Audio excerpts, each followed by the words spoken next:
Amigos Blink, freezing time in a blink. Amigos Blink presents Swasthya Mitra, sponsored by Bhanu Hospital, Kullu. नमस्कार, मैं सिमरन भारद्वाज आपका स्वागत करती हूँ अमीगोस ब्लिंक प्रेजेंट्स स्वास्थ्य मित्रा स्पॉन्सर्ड बाय भानु हॉस्पिटल के आज के एपिसोड में। जैसा कि मैंने आपसे कहा था कि स्वास्थ्य मित्रा में हम सभी रोग विशेषज्ञों को यहाँ पर लेकर आएंगे और आपके साथ एक चर्चा परिचर्चा होगी। ऐसे में आज मेरे साथ इसी कड़ी में गायनेकोलॉजिस्ट है भानु हॉस्पिटल से, जिनका नाम है डॉक्टर अदिति गौतम। गायनेकोलॉजी की जहाँ पे बात करूँ तो ये कुछ ऐसे विषय रहते हैं जिनके बारे में बात करने में आमतौर पर महिलाएं काफ़ी शर्म महसूस करती हैं, काफ़ी झिझक महसूस करती हैं। कई बार तो आप डॉक्टर के कैबिन में भी जो है वो खुल के बात नहीं कर पाते, जो मेरे हिसाब से जो है वो सही नहीं है। क्योंकि देखिए, शरीर से जुड़ी अगर कोई भी बात है, जब तक हम एक डॉक्टर के साथ वो खुलकर साझा नहीं करते हैं, तब तक उसका समाधान होना ना के बराबर है। तो ऐसी ही समस्याओं को देखते हुए हमने कोशिश की है कि आज कुछ कॉमन टॉपिक्स को लेकर यहाँ पर डॉक्टर अदिति गौतम जी से बातचीत हो। तो अब बिल्कुल भी देर नहीं करते हैं और आपको मिलवाते हैं डॉक्टर अदिति गौतम जी से। डॉक्टर, हमारे इस कार्यक्रम में आपका हार्दिक स्वागत है। धन्यवाद सिमरन जी। मैं डॉक्टर अदिति गौतम भानु हॉस्पिटल में एज अ गायनेकोलॉजिस्ट अपनी सेवाएं दे रही हूँ और आज इस स्वास्थ्य मित्र कार्यक्रम में आके मैं कोशिश करूंगी आपके जो भी डाउट्स हैं, जो भी क्वेरीज हैं, उनको मैं दूर करूं और जो भी जानकारी आपको दे सकती हूं वो आपको दूं। जी, बहुत खूब। तो मैम, इस कन्वर्सेशन को शुरू करने से पहले सबसे पहला मेरा यही क्वेश्चन रहेगा कि भानु हॉस्पिटल में इस वक्त गायनी से रिलेटेड क्या क्या फैसिलिटीज़ हमारे पास मौजूद हैं? भानु हॉस्पिटल में अभी हमारे पास नॉर्मल डिलीवरी की सुविधा उपलब्ध है और कुछ ऐसे पेशेंट्स आते हैं जो नॉर्मल डिलीवरी की पेन्स को बेयर नहीं कर सकते, तो उनके लिए हमारे पास पेनलेस नॉर्मल डिलीवरी की सुविधा भी उपलब्ध है। जी। साथ में सिजेरियन सेक्शन की, जिसको सभी लोग कहते हैं बड़े चीरे वाला ऑपरेशन, वो है। साथ में हमारे पास दूरबीन विधि द्वारा बच्चेदानी के, अंडरदानी के ऑपरेशन किए जाते हैं। कई बार ट्यूब में बच्चा फंस जाता है, उसको भी हम दूरबीन विधि द्वारा ही निकालते हैं। जी, तो काफ़ी ज़्यादा फैसिलिटीज़ जो है भानु हॉस्पिटल हमें अपने घर द्वार पे दे रहा है। तो मैम, अब बात करते हैं हमारे गायनी से रिलेटेड प्रॉब्लम्स की, मोस्ट कॉमन प्रॉब्लम्स की। आप तो अपने पर्सनल लेवल पे रोज़ एक्सपीरियंस करते हैं कि सबसे ज़्यादा कॉमन आपको क्या डिजीज़ देखने को मिलते हैं लेडीज़ में गायनी से रिलेटेड? सबसे ज़्यादा जब पेशेंट्स आते हैं, यहाँ पे ले लो चाहे ऑल ओवर वर्ल्ड में ले लो, सबसे ज़्यादा पेशेंट्स को प्रॉब्लम आती है सफ़ेद पानी का चलना, जिसको हम वाइट डिस्चार्ज कहते हैं। एक वो प्रॉब्लम आती है। फिर उसके बाद जो पीरियड्स की प्रॉब्लम है, जैसे जो मासिक धर्म होता है उसका रेगुलर ना होना, कई बार वो ज़्यादा चलता है, कई बार वो चल नहीं पाता है, या बार बार आना, ये ज़्यादा दिक्कत आती है। फिर आजकल सबसे ज़्यादा प्रॉब्लम बढ़ रही है पीसीओडी की। एडोलसेंस ग्रुप में सबसे ज़्यादा प्रॉब्लम ये देखने को मिलती है। फिर उसके बाद अंडरदानी की, बच्चेदानी की रसौलियाँ, ये सबसे ज़्यादा देखने को मिल रहे हैं। जी, तो ये मोस्ट कॉमन है और हम सभी जानते हैं कि टीनेजर से लेकर हम देखें तो हर कोई ना कोई प्रॉब्लम से डील कर रहा है। तो मैम, ये तो बहुत, मैं कहूँ कि इन पे तो विस्तृत चर्चा होनी चाहिए। तो आपने सबसे पहले कहा वाइट डिस्चार्ज, यानी कि सफ़ेद पानी का चलना। इसके बारे में थोड़ा सा हमारे दर्शकों को बताएं कि इसके क्या कारण रहते हैं और सोल्यूशन क्या है इस चीज़ का? देखिए, सफ़ेद पानी का चलना, जिसे हम वाइट डिस्चार्ज कहते हैं, सबसे पहले तो ये बताना चाहती हूँ कि ये दो टाइप्स का होता है, दो तरह का होता है। एक फिजियोलॉजिकल, एक पैथोलॉजिकल। मतलब एक ऐसा है जो नॉर्मल चलता है, जिसको हम ये नहीं मान सकते कि उसमें कोई इन्फेक्शन है। दूसरा ऐसा होता है जिसमें कोई इन्फेक्शन से रिलेटेड होता है। तो जो फिजियोलॉजिकल है पहले वाला, उसमें सफ़ेद पानी आएगा, उसमें क्लियर होगा बिल्कुल वो, उसमें कोई गंदी बदबू नहीं आएगी, किसी तरह की कोई पेट में दर्द नहीं होगी, कोई खारिश नहीं होगी। लेकिन जो पैथोलॉजिकल वाला होगा, उसमें जो आपका डिस्चार्ज आएगा वो अलग रंग का होगा। जैसे कई बार वो दूध की तरह होगा, दही की तरह आएगा, या फिर उसमें अलग अलग रंग आएंगे, हरा रंग आ सकता है, कई बार ब्लड मिक्स्ड भी हो सकता है। ऐसे लगेगा आपको कि ब्लड के साथ मिक्स होके वो फ्लूइड आ रहा है, ठीक है। और उसमें साथ में खारिश भी होगी, पेट में दर्द होना शुरू हो जाएगी। तो ये सब उसमें आता है जो इन्फेक्शन से रिलेटेड है डिस्चार्ज।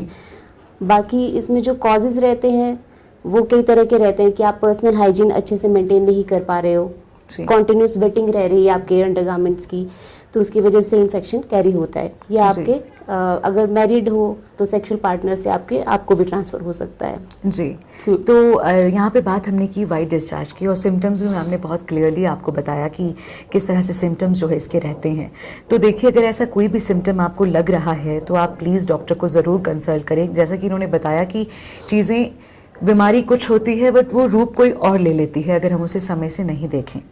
वाइट डिस्चार्ज की हमने यहाँ पर बात की। मैम, जो नेक्स्ट आपने कहा था इरेगुलर पीरियड्स, इससे भी आज हर कोई डील कर रहा है। टीनेजर्स में भी ये बहुत ज़्यादा दिक्कत रहती है और टीनेजर्स बहुत ज़्यादा शाई फील करते हैं इन चीज़ों के बारे में बात करने से। इसके बारे में थोड़ा सा बताएं मैम, क्या रीजंस रहते हैं इरेगुलर पीरियड्स के?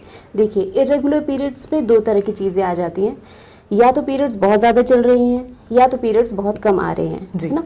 तो आजकल जो हमारे टीनेजर ग्रुप है वो मोस्टली आता है कि उनको बहुत कम पीरियड्स आ रहे हैं, 2-2, 3-3 महीने के गैप पे आ रहे हैं उनको, और आते भी हैं तो बहुत कम आते हैं। या कुछ ऐसे बाद में पेशेंट्स आते हैं आफ्टर मैरिज की एक्सेसिव ब्लीडिंग हो रही है उनको, प्री मेनोपॉजल है, जब महीना बंद होने वाला होता है उससे पहले आते हैं कि पीरियड्स बहुत ज़्यादा चल रहे हैं, बंद ही नहीं हो रहे हैं उनके, है ना। तो ये चीज़ें आती हैं इरेगुलर पीरियड्स में। जी, ठीक है। तो इसमें कॉजेज जो हैं वो मेनली रहते हैं आपके जो हार्मोन्स रहते हैं, इम्बैलेंस हो जाता है उसका। ठीक है, थायराइड आपका बढ़ गया है या कम हो गया है, या बाकी हार्मोन्स आपके बढ़ गए हैं, कम हो गए, उसकी इरेगुलरिटीज़ की वजह से साइकिल इरेगुलर हो जाती है ना।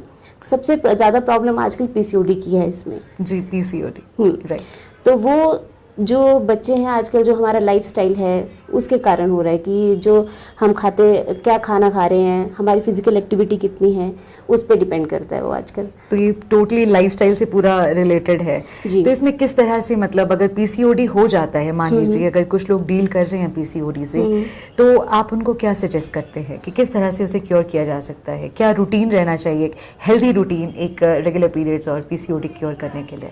देखिए, सबसे पहले इसमें जैसे मैंने बोला, पीसीओडी जो है वो एक लाइफस्टाइल डिसऑर्डर है। हमारे अपनी ही गलतियों की वजह से हमें ये डिजीज़ हो जाता है और बाद में ये क्रॉनिक डिजीज़ बन जाती है। अगर इनिशियल स्टेजेस पे क्योर नहीं किया, आपने अपने लाइफस्टाइल को चेंज नहीं किया, तो ये बाद में ऐसी डिजीज़ बन जाती है जिसको बाद में हमें ऑपरेशन करना पड़ सकता है। इसमें ऑपरेशन के द्वारा भी रप्चर करते हैं हम सिस्ट को। जी, ठीक है। तो इसमें होता क्या है, ऐसे तो नॉर्मली हर साइकिल में एक अंडा बनता है, ठीक है, और वो फूट जाता है। उसके बाद अगर वो फर्टिलाइज हो जाता है तब वो प्रेगनेंसी कैरी हो जाती है, अदरवाइज नेक्स्ट साइकिल कंटिन्यू हो जाती है। जी। लेकिन इस केस में क्या होता है कि जो हार्मोन्स रिस्पॉन्सिबल हैं वो एग बनाने के लिए, वो हार्मोन्स ही इम्बैलेंस हो चुके हैं, तो इसलिए वो एग नहीं बन पाता, जिसकी वजह से वो अंडादानी के अंदर काफ़ी छोटी गांठें बन जाती हैं।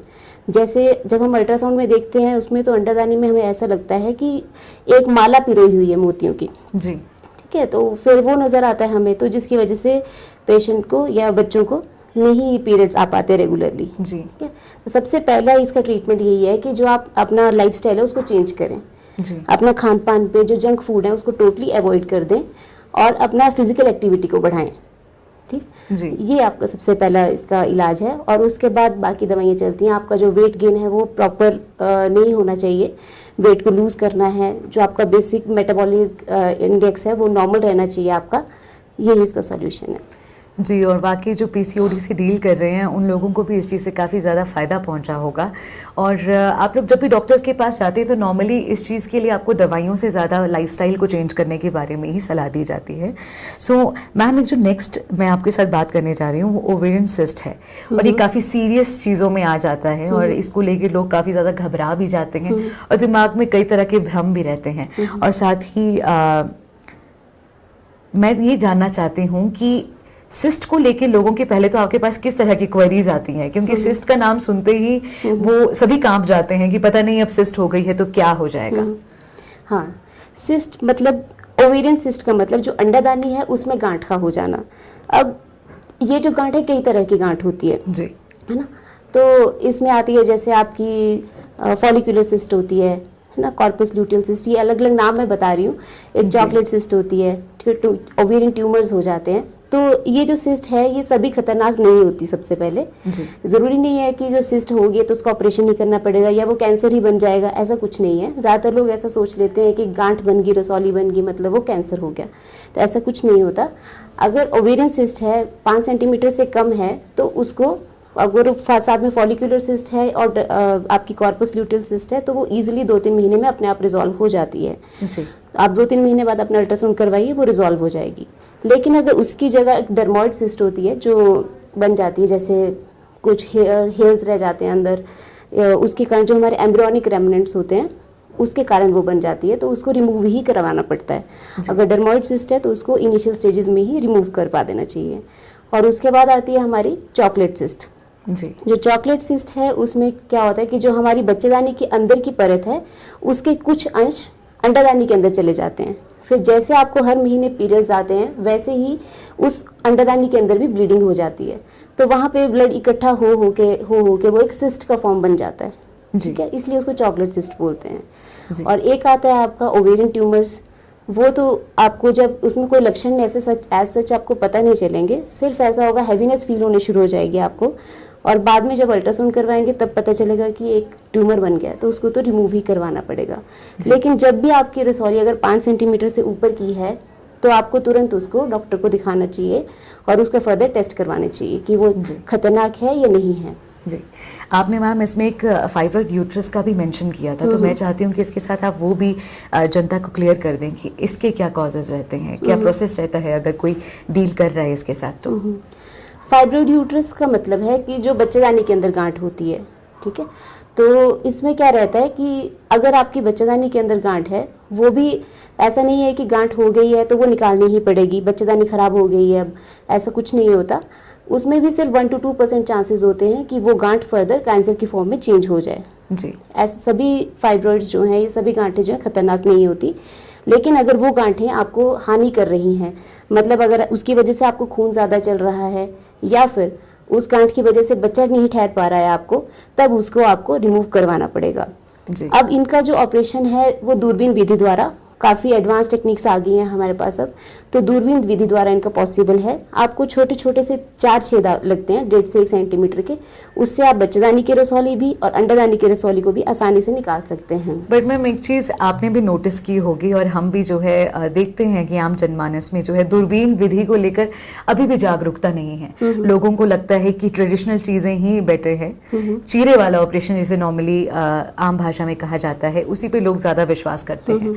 दूरबीन विधि के गायने में क्या स्कोप्स हैं, आप थोड़ा सा जनता को अवेयर करना चाहेंगे इस बारे में? जी हाँ, काफ़ी ऐसे मरीज आते हैं जो कहते हैं कि छोटे छोटे छेदों से इतनी बड़ी बच्चेदानी कैसे निकलेगी, या इतनी बड़ी जो अंडादानी है वो कैसे निकलेगी, ये तो पॉसिबल ही नहीं है, क्योंकि वो सब सुन के आए होते हैं कि ये तो पॉसिबल ही नहीं है, रह जाएगा कुछ अंदर छोड़ दोगे आप तो ऐसा नहीं है। जब हम बच्चेदानी निकालते हैं तो ऊपर से सिर्फ हम अलग करते हैं, जो उसको निकालते हैं वो नीचे वाले रास्ते से निकालते हैं, इजीली निकल जाती है वो, और हमारे पास एक औजार रहता है जो सारे चीज़ को सक कर लेता है। जी। तो ये पॉसिबल है, बहुत आसानी से किया जा सकता है और दूरबीन विधि से ही करवाना चाहिए। अब तो चीरे वाले ऑपरेशन बहुत कम हो चुके हैं, ये ऑलमोस्ट बैन ही हो चुके हैं। जी। दूरबीन विधि ही सबसे अच्छी है और इससे आपको इतना लंबा बेड रेस्ट पे भी नहीं जाना पड़ता, हीलिंग भी बहुत जल्दी हो जाती है, आपका ब्लड लॉस भी ज़्यादा नहीं होता, आप जल्दी अपने काम कर सकते हो। जी। और बाकी मैं तो आप लोगों के साथ ये साझा करना चाहती हूँ कि लेप्रोस्कोपी का हमारे ज़िला कुल्लू में भी बहुत ज़्यादा स्कोप है। ऐसे में आप लोग अगर ट्रेडिशनल वेज में ऑपरेशन के बारे में सोचते हो तो आगे उससे क्या नुकसान होते हैं उनके बारे में सोच के आपको चलना चाहिए। जैसे ब्लड लॉस की इन्होंने बात की, हीलिंग जो है वो काफ़ी स्लो रहती है, और वहीं लेज़र की जहाँ हम बात करते हैं लेप्रोस्कोपी से, तो हीलिंग जो है वो बहुत जल्दी हो जाती है। तो अभी हमने बहुत सारे टॉपिक्स के बारे में यहाँ पे बात की। मैं जानती हूँ कि आज बहुत से लोगों के मन में जो भी सवाल होंगे वो क्लियर हुए होंगे, बट अभी भी देखिए, जैसा कि मैं कहती हूँ कि हर एक जो क्षेत्र होता है वो बहुत वास्ट होता है। एक एपिसोड में उन चीज़ों को कवर करना हमारे लिए भी मुश्किल है और मैम के लिए भी बताना बहुत ज़्यादा मुश्किल है। तो अब आपके मन में जो भी सवाल हैं आप कमेंट सेक्शन में, जैसा कि मैंने पहले भी कहा था, कमेंट सेक्शन में तो पूछ ही सकते हैं, बट अगर आप थोड़ा सा भी आपको झिझक महसूस हो रही है तो आपको क्या करना है कि अमीगोस ब्लिंक के इनबॉक्स में आके भी आप हमें जो है क्वेश्चन पूछ सकते हैं, और भानु हॉस्पिटल के ऑफिशियल फेसबुक पेज पे भी जो है आप जाके ये पूछ सकते हैं। तो मैम आज हमने काफ़ी चीज़ें मुझे लगता है कवर की हैं, और जैसे ही लोगों के क्वेश्चन हमारे साथ यहाँ पे आएंगे तो हम और भी चीज़ों के बारे में यहाँ पर बात करेंगे। बहुत ही उचित और सटीक और स्पष्ट जानकारी आज आपने दर्शकों को दी, आपका बहुत बहुत धन्यवाद ma'am. Thank you so much. आपकी जो भी क्वेरीज होंगी वो आप मुझसे ज़रूर पूछिए और मैं अगले एपिसोड में कोशिश करूँगी कि उनको क्लियर कर सकूँ। आपका बहुत बहुत धन्यवाद। Thank you so much. तो ये थे भानु हॉस्पिटल से हमारे साथ गायनेकोलॉजिस्ट अदिति गौतम जी। इन्होंने आज बहुत यहाँ पे डिटेल में चर्चा की कि क्या कॉमन प्रॉब्लम्स लेकर लेडीज़ इनके पास आती हैं। हमें इंतज़ार रहेगा आपके सवालों का। सवालों के लिए मैंने आपको जैसा कि बताया कि कमेंट सेक्शन में आपको ठीक लगे तो वहाँ आप पूछिए। अगर आपको लगता है कि अमीगोज ब्लिंक के इनबॉक्स पे आपको मैसेज करना है तो वहाँ पे आप मैसेज करके पूछ सकते हैं। इंस्टाग्राम पे करना हो तो वहाँ पे आप पूछ सकते हैं। और भानु हॉस्पिटल का एक अपना फेसबुक पेज भी है, वहाँ पे भी आप पूछ सकते हैं। आपके जो है जितने भी सवाल होंगे उनके उचित जवाब आपको यहाँ पर दिए जाएंगे। स्वास्थ्य मित्रा को ऐसे ही सपोर्ट करते रहिए। इंस्टाग्राम पे हमें कीजिए फॉलो, यूट्यूब पे कीजिए सब्सक्राइब और फेसबुक पे हमें आपके शेयर्स का, लाइक्स का और कमेंट्स का इंतजार रहेगा। मिलते हैं अगले एपिसोड में। जय हिंद, जय भारत, नमस्कार।